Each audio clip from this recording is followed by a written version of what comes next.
You will find some customers that are very technical, or they have an aptitude and they want to pop the hood and understand how the product works, especially early on, because you're selling them a promise. So they want to see that the components of the promise can actually deliver on the promise. But eventually customers want outcomes. They've got a problem, they want you to solve it. They don't care about the technology. They want it to work. They want it to be easy to consume. They want their teams to be able to, to use it, implement, and achieve the goals that they want. I've been in situations, I've always used this comparison of competitive situations in which I've found myself, whether it was with Toyota, or whether it was, in Capsula versus other competitors, which we always thought that they had inferior technology to us, but they did really, really well. And a lot of it there was, appearance. We always say you never judge a book by its cover. Customers judge books, but the products by their cover. If the cover's not, doesn't look like $1 million.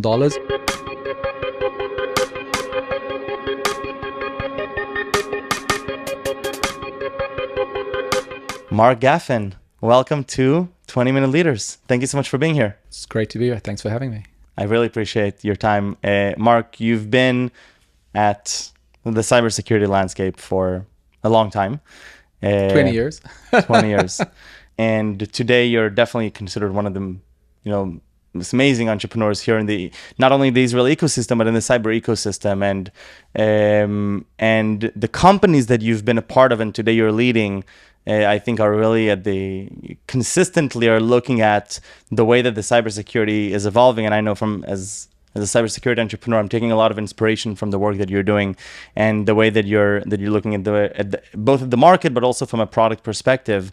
So I'm excited to just go back with you to your journey and to then dive into Ionics and to understand a little bit better what you're doing today and how has cybersecurity evolved in terms of the threat landscape and how do organizations map the risks and the vulnerabilities that the connected world is facing them today. So again, thank you for being here. How did you get into cyber in the first place? Very much by luck. I wasn't a typical Israeli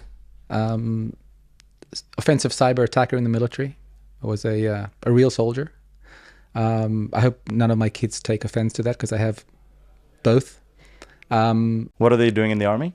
I have my oldest daughter was a combatant in the artillery corps. She's a reservist that unfortunately spent about 170 days the last year. Wow. So she's a med school student in the Technion, but she also spent about 170 days in reserve duty over the last 14 months. And I have a 20-year-old who's an 8200 guy. And I have a senior at school, so still TBD. Amazing. So you started not in the tech sector in the army, which is a lot of how the cyber industry is, right? Learned to work in a team. That's what I did in the military. Studied computer science and economics when I finished the military. Didn't really know that I wanted to do computer science, but I kind of stumbled on that as well. After my military service, I went to work in a paper mill as someone who came to help the the computer team there, or the information systems team there. I was looking to make some money to save up for an after-military trip. Realized that it was pretty interesting. I got pretty good at it. And then decided to study it. So I studied computer science. After I finished, I coded for a bunch of years, ran a bunch of development teams, then realized that I was less into building, but more into trying to sell. So I moved into product management roles. My last product management role was, or at some stage during my product management career, my wife and I and a 2.5-year-old moved from Israel to New Jersey. And 2 years into our relocation there, I got a phone call from a headhunter, said, "Hey, I'm looking for someone to lead product management and product marketing for this company." I took a look. Turned out it was an Israeli company. That they didn't know that I was Israeli. They didn't know that this would have an appeal. That company was called Toyota. Most people know it as Naftali Bennett's company today. But that was my first cybersecurity gig, basically. Wow. So I had zero background. I came in, I ran product management, product marketing. It was kind of a bit of a combination back then. A year into that journey, we got acquired by RSA. After that, at RSA, I ran product marketing for the entire RSA portfolio, which back then was one of the bigger cybersecurity companies. And then a couple of years later, we moved back to Israel, and I founded a company called Encapsula, together with Gur, who I think that you actually had on this podcast in the past. So Gur and I founded Encapsula. 4 years into that journey, things started to pick up and take off. I packed up my family. We went to live in Palo Alto. And about a year after we moved, we sold the company to Imperva. I stayed on at Imperva for a couple of years. Encapsula became the biggest product line within Imperva, crossed $100 million in ARR. It was really a great ride, and Imperva gave us a lot of runway to stay to some extent independent. So we had literally our own sales and marketing, teams. And in 2017, I moved on. I took some time off. I met some of the partners at Bessemer who said to me, if you're going to do nothing, come do nothing here, which was a great experience. I spent a year there, half of the time. Was that in their SF office? Yeah, so this was back then their Menlo Park office. So I spent time mostly with David Cowan there, and then halfway through that journey, we decided to move back to Israel, and then I spent time at the Bessemer office here with Adam and Amit. Got to see the dark side, to realize that it's not that dark, and I really had a good time with understanding the other side of the perspective, which is super important. And then I joined a teammate company, a CEO company called Isolate. We did desktop isolation or endpoint isolation. We sold that company a couple of years ago, and my recent gig is with Ionix, which I will be celebrating my 2-year anniversary there on the 1st of January, so just in a couple of weeks. Wow. Yeah, so that's what I'm doing right now. If you're looking at this journey, and what are the connecting dots for you? I hear of a journey of going from builder to looking at product, and a lot of looking at the fit from the product to the market. What has been the part of this journey that you've found most fulfilling personally? So, this is my second gig as not a founding CEO, and I actually hate the term professional CEO. Yeah. I think of myself more as an entrepreneurial CEO. I like to come in when things are early stage, when product market fit is not that clear, right? Or it's just starting to some signals to clear up. There's some signals. And what does that look like? These some signals for you. So you get prospects that are interested in what you're doing. You're solving a real problem. And then the question is, can you convert, or can you come up with a solution that is a problem to their pain points? Can they implement it? And I went from a cloud-based security service like Encapsula, which was frictionless in terms of implementation, to a company like Isolate that the implementation was very, very, very difficult. And these are things that you learn on the way.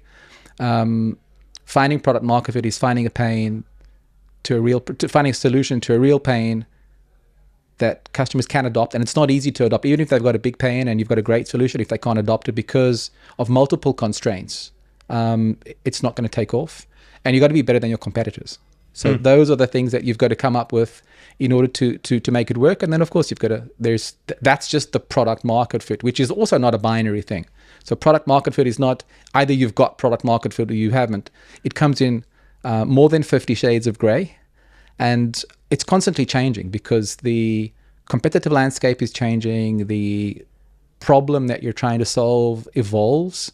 The requirements evolve. Customers mature. You help them with stage 1 of the problem, and then they need you to help them with stage 2 and 3 and 4 of that problem. So there's a constant evolution in terms of what you do in terms of product market fit.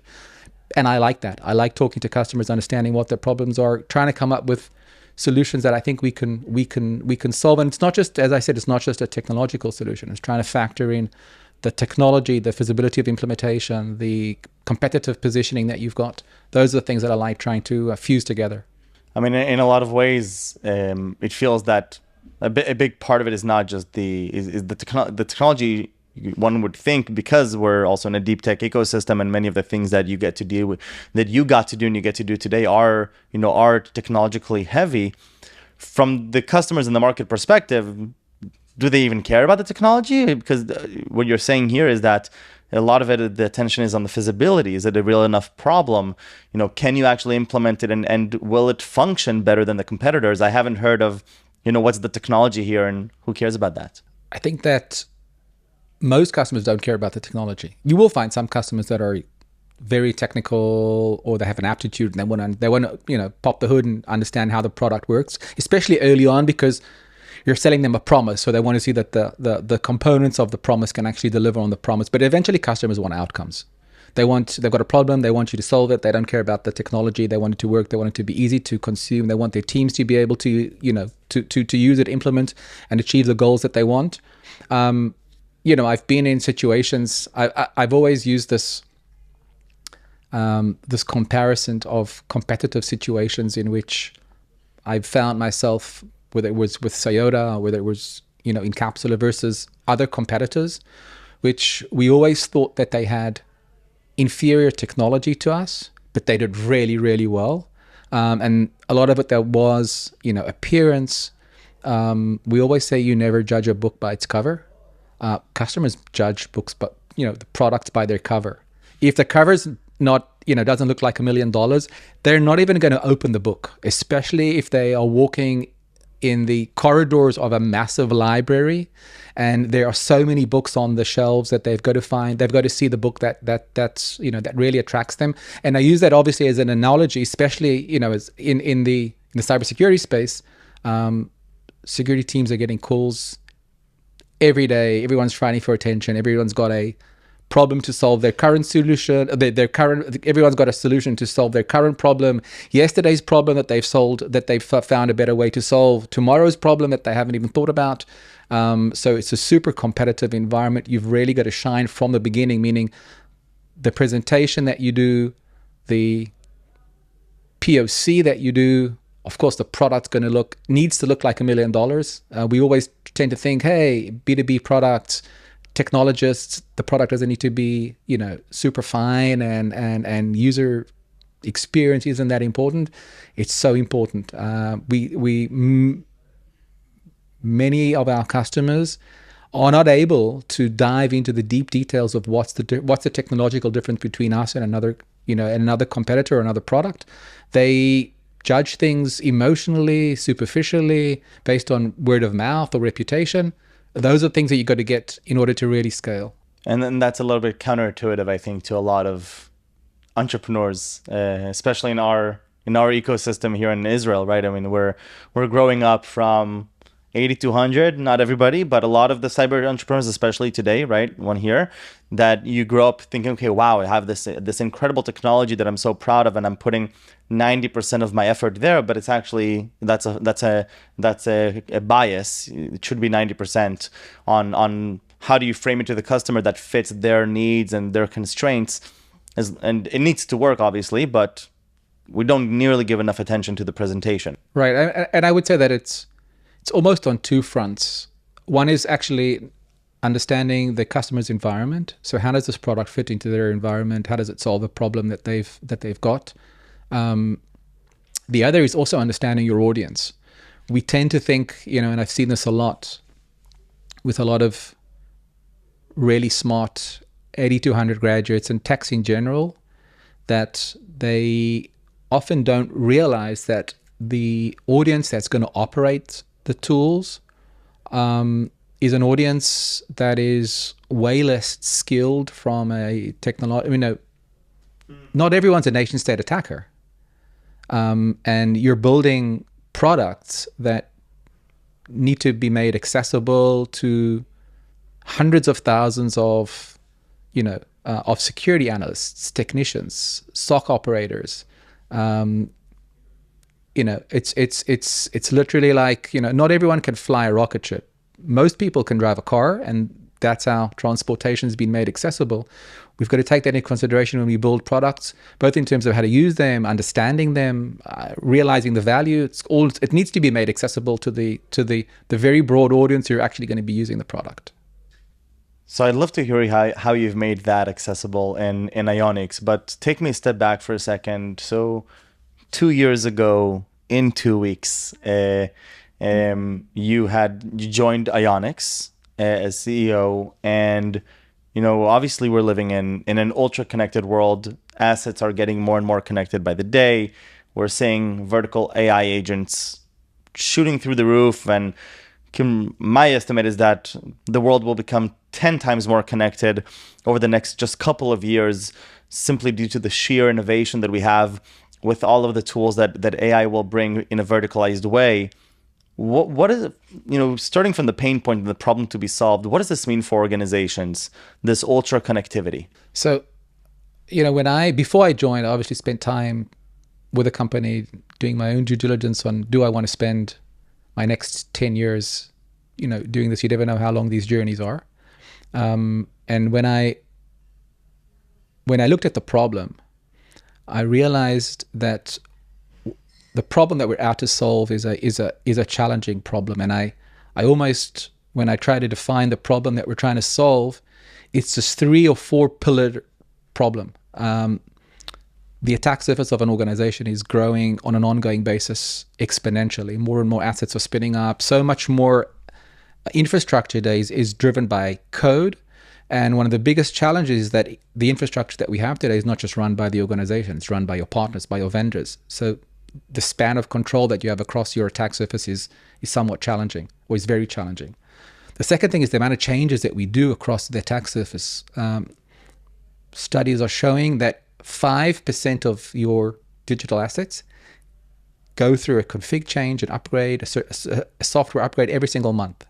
So there's massive change going on across that attack surface. And the third problem is that the threat landscape is changing every single day. So I think last year there were 40,000 CVEs that were published. How do you take those 3 pillars, or those 3 vectors of chaos, essentially now fuse them into something that's going to help us protect our attack surfaces? And one of the most difficult attack surfaces to protect is what we call your external attack surface, everything that's internet facing, because the challenge there is that if you have an asset that's been misconfigured or has an exploitable vulnerability, it's a sitting duck on the internet. And the bad guys are constantly looking, constantly scanning. That's going to be, that's your initial perimeter. We talk about perimeterless organizations, but your internet-facing assets are essentially your perimeter today. They could be super distributed in multiple data centers across the globe by partners, etc. But that's what the external world, or the external attackers that are constantly looking for ways in, are probing at. And the time in which they today are weaponizing is a lot faster. They use Copilot as well to code their exploits and to convert CVEs into real exploitable proof of concepts that they can actually break into, or they can actually hack, different assets. That problem seemed to me like a problem that's only going to get worse. And when I looked at the handful of customers that the company had back then, these were, I would say, the CISOs or the security teams that were on the cutting edge. I really identified them as those that were, visionaries, that understood the technology, that understood the problem. Those were really good signs for me as, okay, there's already adoption in the space. And that's what we've been doing. For the last 2 years, that's where we've been focusing on. Companies growing very, very, very nicely. Many of the Fortune 500 companies in the world today use us. It's been a great journey over the last 2 years, and I'm hoping that the next, I don't know if it's 1, 2, 3, 10 years, are just as good. So super interesting space, really, really good team. That's what got me excited, and the journey's been great. Now, is it fair to assess that due to the way that AI agents are operating today and their projected growth, that any sitting duck asset you call those assets with vulnerabilities as sitting ducks. And I'm thinking to myself, boy, I mean, the way that we're heading is that we're going to have these AI agents that can go and look for these sitting ducks pretty much automatically, especially if you have some motivation to do that. And then, try and assess and find them. And so any sitting duck quickly becomes a shooting target to anyone leveraging AI agents for this task. So how do you see the attack potential changing due to the world that we're moving into? So I think that there are two key things that I think need to happen on the defensive side in order for us to be able to deal with the attackers and the evolution, as you mentioned, that they're going through in terms of AI and the automation that they're going to introduce, and they're basically going to be able to move at a faster speed that they are moving today. And the challenge is big enough today. You think about large organizations; they have to protect 100% of their assets 100% of the time. Bad guys need to. There's this asymmetry between the attackers and the defenders, and the attackers only need to get in once. They need to find one hole in, and the challenge there is how do you combat that at scale? Obviously, we use AI as well, and the way that we've found, or the thesis that we have around how to solve this is, first of all, being prepared, meaning mapping out an organization's attack surface as accurately as possible.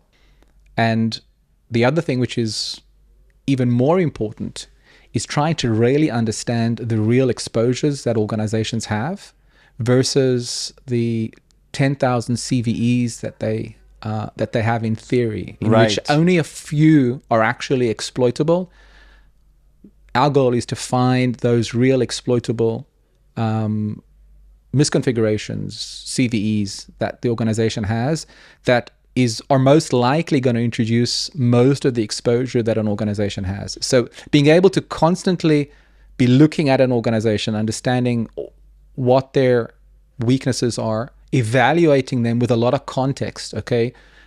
Is the CVE really reachable? Is it really exploitable? What's its blast radius? What else would it be able to impact? Figuring all that out on a continuous basis is what will give us an advantage over the bad guys, which are probing, hoping to find something that is exploitable, that is essentially an entry point to something that has a blast radius that is worthwhile the investment.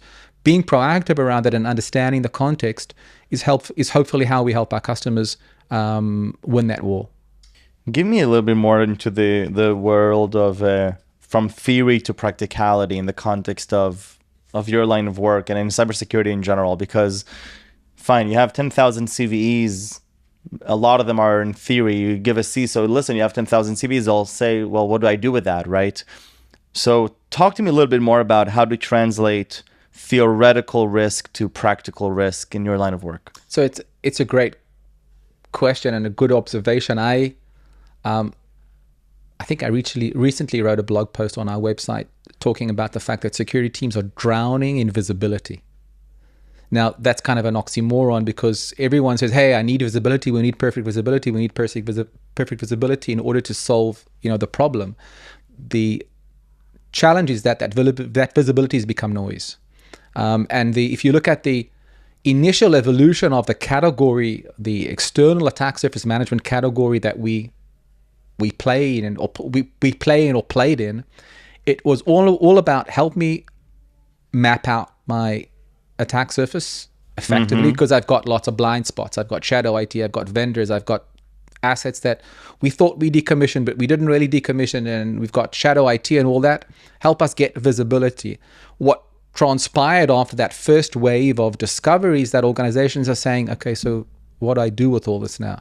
You're telling me I've got a web server that's running an old version of Apache and it's got 55 CVEs on it.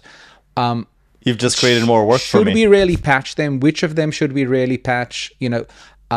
There's a consensus. Teams cannot patch everything. The old way in which we did vulnerability management cannot scale, mainly because of those three chaos vectors that I just mentioned. Too many CVEs, too many assets, too many changes, and time.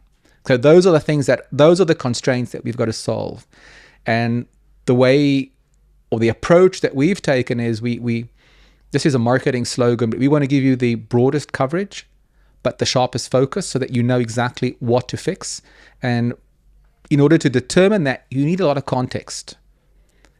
So I can give you an example of how we would attack a specific, CVE or a problem. So of course, we'll find that same website or that same web server that's got those 55 CVEs. But out of those 55 CVEs, 40 of them are CVEs that are not really exploitable from the outside. So you've got to be in your network. You've got to have certain privileges already to do that, meaning they're less important. And most security organizations will treat them with less importance or less urgency.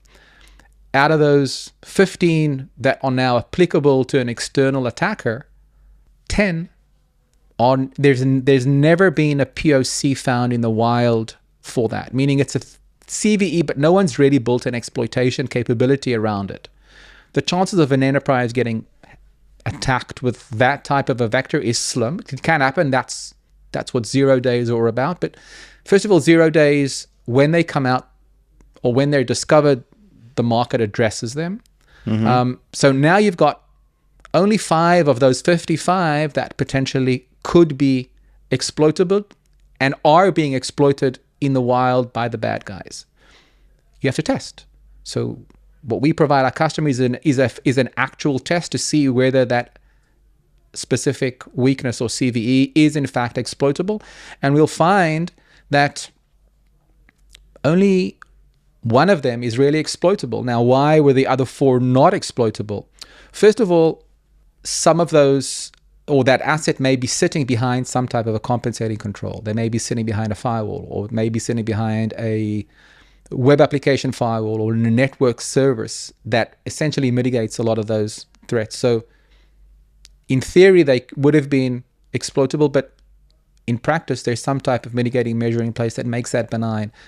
You take all that into consideration now from 55 things that you would have gone and tried to patch in the previous world to one CVE that you know is reachable, is exploitable, and that's where you need to focus. That's what you can do through automation, and that's what we're trying to do essentially for our customers. Really focus them on the most important things that they need to fix, where they really are exploitable and where most of the exposure will come from.